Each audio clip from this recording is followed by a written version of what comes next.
Bismillahirrahmanirrahim. Assalamualaikum warahmatullahi wabarakatuh.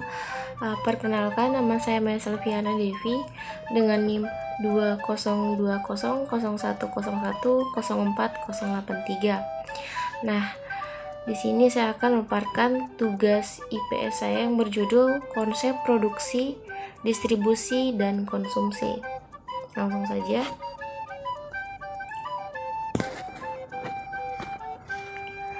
Nah, menurut intensitas atau tingkat kepentingannya. Berdasarkan intensitasnya, kebutuhan manusia dapat dibedakan menjadi kebutuhan primer, sekunder, dan tersier. Nah, kebutuhan primer adalah kebutuhan yang mau tidak mau dipenuhi. Contohnya itu seperti makanan, minuman, sandang, ataupun yang lainnya. Kemudian kebutuhan sekunder yaitu kebutuhan yang akan terpenuhi jika kebutuhan primer sudah dapat terpenuhi.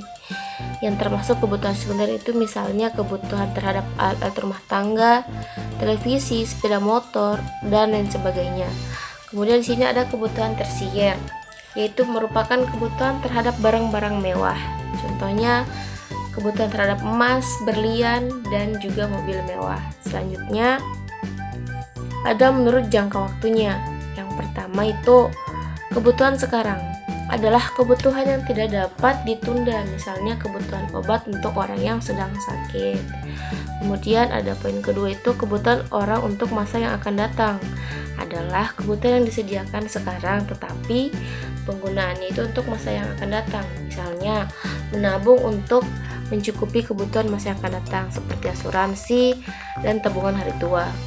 Kemudian yang ketiga ada kebutuhan yang tidak tertentu waktunya, merupakan kebutuhan yang tidak diperkirakan sebelumnya, sehingga kebutuhan ini bersifat mendadak, misalnya kebutuhan disebabkan adanya kecelakaan, kematian, sakit, ataupun dan sebagainya. Kemudian ada kebutuhan menurut sifatnya. Nah, menurut sifat ini dibagi lagi menjadi dua, yaitu kebutuhan jasmani dan kebutuhan rohani. Kebutuhan jasmani itu seperti makanan, minuman, pakaian, rumah, dan lain sebagainya. Sedangkan kebutuhan rohani adalah kebutuhan yang berhubungan dengan jiwa, seperti kebutuhan akan pendidikan, hiburan, agama, dan ketentraman. Selanjutnya ada menurut subjek yang membutuhkan. Nah, berdasarkan subjek yang membutuhkan dapat dibedakan menjadi kebutuhan individu dan kebutuhan secara kelompok. Kebutuhan individu antara yang satu dengan yang lain tidak sama, sedangkan kebutuhan kelompok ditujukan untuk kepentingan bersama, misalnya kebutuhan keamanan, persatuan, peraturan tata tertib, ataupun perlindungan. Nah, selanjutnya ada pengertian produksi. Pengertian produksi dapat dibedakan menjadi dua. Nah, yaitu pengertian produksi secara sempit dan pengertian produksi secara luas. Dalam arti sempit, yang dimaksud produksi adalah setiap kegiatan atau usaha untuk menghasilkan barang, sehingga jika tidak ada wujud barang yang dihasilkan, maka kegiatan itu tidak termasuk produksi. Dan sedangkan dalam arti luasnya itu dimaksud produksi adalah setiap kegiatan atau usaha untuk menciptakan atau meningkatkan nilai kegunaan suatu barang. Nah, suatu barang dikatakan memiliki nilai kegunaan apabila barang tersebut dapat memenuhi kebutuhan manusia. Nah, selanjutnya ada yang dinamakan dengan tindakan untuk menciptakan atau menambah nilai guna suatu barang, dapat dilakukan dengan beberapa cara. Misalnya, menciptakan barang baru seperti kegiatan pertanian, perikanan, peternakan, dan pertambangan.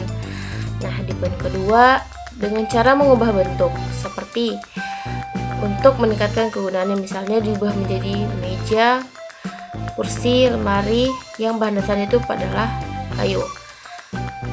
Kemudian ada kegiatan untuk memindahkan barang dari satu tempat ke tempat lain, misalnya pasir di sungai dipindahkan ke tempat pembangunan. Nah, di sini kan akan menciptakan suatu peluang untuk suatu bisnis. Nah, selanjutnya ada mengatur waktu penggunaan suatu barang, misalnya padi pada waktu panen harganya murah. Nah, kemudian disimpan dalam gudang dan pada saat musim paceklik, padi tersebut dijual dengan harga yang drastis. Nah, selanjutnya kegiatan memindahkan hak milik sehingga kegunaannya meningkat, misalnya melalui perdagangan. Kemudian terakhir ada kegiatan menyediakan jasa, misalnya tindakan yang dilakukan seorang dokter ketika sedang merawat pasien, seorang guru pun yang sedang mengajar, seperti itu. Nah, selanjutnya ada faktor-faktor produksi. Yang pertama ada faktor sumber daya alam atau natural resource. Yang dimaksud sumber daya alam adalah segala sesuatu yang disediakan oleh alam yang dapat digunakan manusia dalam memenuhi kebutuhannya. Nah, sumber daya alam ini terbagi lagi, yaitu sumber daya alam yang dapat diperbarui, renewable resource, dan sumber daya alam yang tidak dapat diperbarui seperti non-renewable resource. Kemudian, sumber daya manusia atau human resource. Yang dimaksud sumber daya manusia adalah kemampuan atau usaha manusia baik berupa jasmani maupun rohani yang digunakan untuk meningkatkan nilai guna suatu barang. Kemudian ada sumber daya modal atau capital resource.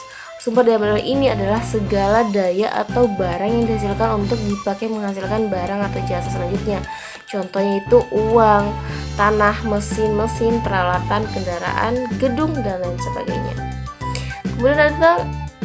Kemudian ada keterampilan pengusaha atau skill. Adalah orang yang bertanggung jawab terhadap suatu usaha, berani mengambil inisiatif, dan yang mengambil risiko atas keputusannya, serta berani menanggung jawab atas segala risiko. Kemudian distribusi adalah semua kegiatan untuk menyalurkan atau memindahkan barang atau jasa dari produsen ke konsumen. Produsen adalah mereka yang menghasilkan barang atau jasa. Fungsi distribusi yang pertama menyalurkan barang-barang dari produsen ke konsumen. Kemudian yang kedua, membantu memperlancar pemasaran sehingga barang-barang yang dihasilkan produsen dapat segera terjual ke konsumen. Nah, selanjutnya ada saluran distribusi menurut para ahli, yaitu Vernon dan Jackson pada tahun 1994, sebagaimana dikemukakan oleh Bina Putra tahun 2003. Jenis saluran distribusi berdasarkan intensitasnya dibagi menjadi 3, yaitu bentuk intensif, yaitu jenis saluran yang memanfaatkan banyak pedagang besar dan kecil. Kemudian bentuk selektif, yaitu jenis distribusi yang hanya memanfaatkan beberapa grosir dan sejumlah kecil pengecer. Kemudian yang terakhir bentuk eksklusif, yaitu saluran distribusi yang hanya melibatkan suatu perantara dalam lingkungan masyarakat tertentu untuk menangani produk. Next, kita ke lembaga-lembaga distribusi. Nah, lembaga-lembaga distribusi di sini ada grosir, ada agen, dan ada pedagang eceran. Nah, selanjutnya ada alat distribusi, yaitu seperti alat pengangkut, alat penyimpan atau gudang, kemudian ada alat promosi. Kemudian ada konsumsi. Nah, konsumsi adalah tindakan manusia untuk mengurangi atau menghabiskan guna suatu barang. Konsumsi dapat dibagi menjadi 2, yaitu barang konsumsi yang gunanya habis dalam satu kali pemakaian, sehingga setelah digunakan barang tersebut menjadi tidak berguna lagi. Contoh, makanan, minuman, dan lain sebagainya. Kemudian ada barang konsumsi yang gunanya akan habis secara berkala atau berangsur-angsur. Contohnya, meja kursi, pakaian, sepatu, lemari, dan lain sebagainya. Nah, kita bagian akhir dari video pembelajaran ini, yaitu kesimpulan. Produksi dalam arti luas adalah setiap tindakan yang ditujukan untuk menciptakan dan menambah manfaat atau nilai guna barang dan jasa untuk memenuhi kebutuhan manusia. Tindakan tersebut meliputi menciptakan barang baru, mengubah bentuk barang, memindahkan barang dari satu ke tempat lain, mengatur waktu penggunaan barang, dan menciptakan suatu jasa. Nah, adapun tujuan produksi yaitu bagi perseorangan atau perusahaan adalah mencari laba ataupun keuntungan, sedangkan secara nasional adalah untuk meningkatkan kemakmuran. Oke, itu sekian dari saya. Akhirul kalam, billahi taufiq wal hidayah. Wassalamualaikum warahmatullahi wabarakatuh.